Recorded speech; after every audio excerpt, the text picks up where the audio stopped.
Hi everyone, so in today's video I'm going to be doing two projects. I'm going to be planting up 40 iris bulbs in a no-dig bed that I created a few months ago, and I'm also going to be cleaning out a pretty large bed that separates my property line with my neighbors. It has some really big overgrown cannas and a bunch of weeds. So if this sounds like something you're interested in, come on along.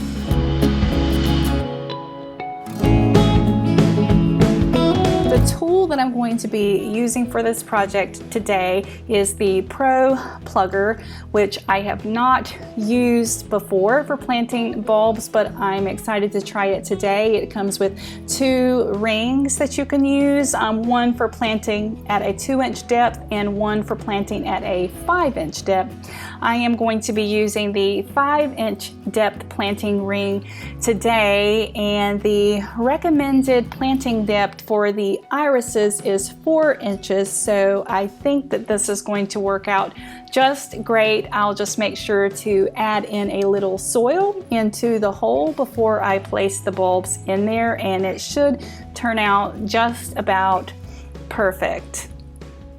So I'm going to get these bulbs in the ground, and then I will come back after the fact and walk you through how it went and what I did.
So that job is done, and I have to say that using the ProPlugger was awesome, and it made super quick work of that task. There were 40 bulbs in that package, and I think it only took me about 15 minutes to get them all in the ground.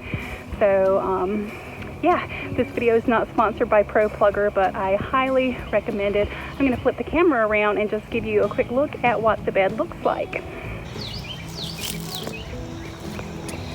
All right, so as you can see in the video, you just plump out all the dirt that's collected in the ProPlugger, flip it out, fill up the holes, and then I just move the mulch back over, and it looks like I never touched it, and fingers crossed that the irises come up and look just beautiful in the spring. So while we're on the subject of bulbs, I just wanted to share this with you guys. If you're not familiar with this flower, it's called a spider lily or a resurrection lily, and it's called that because it can look like there's nothing there, and then it kind of resurrects itself from the ground. And look at that, they are just a gorgeous flower. These are usually found in older gardens, and they're typically considered an heirloom flower. And this is an older home. It was built in the 1920s, so we're pretty excited to have these growing in our yard. Here is another random couple of clumps of the spider lilies that are coming up, and they are just out in the middle of the lawn, and these are just coming up beside the road. So I'm going to keep an eye on these, and I'll most likely end up transplanting these as well, guys. And there's even more here. There's 1, 2, 3 right here. So yeah, I'm gonna keep an eye out for these and hope that they don't get mowed over or destroyed. This is so exciting. The next project that I'm going to be doing in today's video is cleaning out a flower bed that is on the edge of my property and my neighbors. It is really overgrown, and as you will see as we get over there, it has some pretty large canna lilies that are pretty much taking over and growing into my neighbor's space. So I'm going to be cleaning those out.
So I've gotten out a lot of the weeds so far that you can see here behind me, and those are coming out fairly easy, but there's also a lot of wisteria that is growing, and it's very viney and it's very much in the ground. So I think I'm going to have to get my shovel on this task, and I'm also going to need that for all of the canna lilies.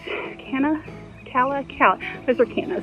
Yep, so I'm going to do that, and I will give you a tour and show you what it looks like when I'm done. All right, so it is a little later on in the day, and projects are always bigger than you think they're going to be. So in my mind, I was going to be able to clean out this entire bed this morning. Unfortunately, that did not happen, but I did get a large portion of it cleaned out, and I did get the one thing that I really wanted to accomplish done, and that is to thin out 3 of the larger clumps of cannas in the front part of this bed. They were completely beginning to encroach on my neighbor's lawn, so did get that taken care of, and I know they're going to be thankful for that. So I'm going to end this video by just giving you a little tour and showing you what I did.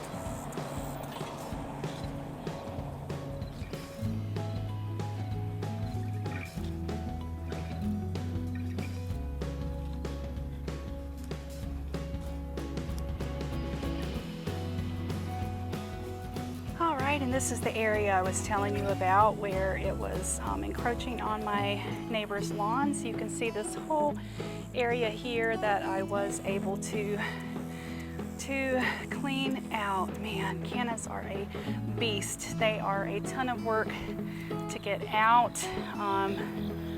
But yeah, here you go.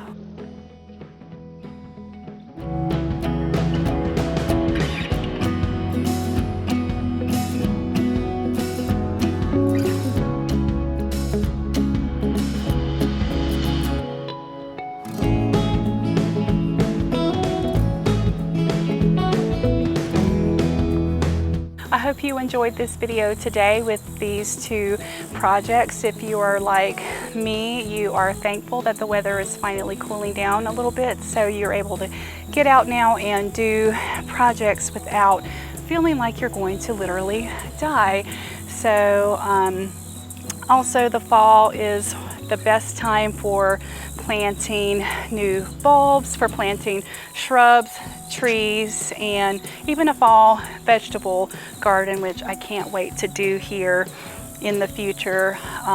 We do have quite a few trees that we are going to be planting this fall. I haven't ordered those yet, but we have some serviceberry trees that we're going to be ordering, along with some redbud trees, river birch, and as well as an American elm that's supposed to be blight resistant. So I will be making a video when we are ready to plant those. So I'll make sure to share that here. And all right, hope you enjoyed this. I would love to hear your comments if you have any in the comment section. And until the next time, goodbye.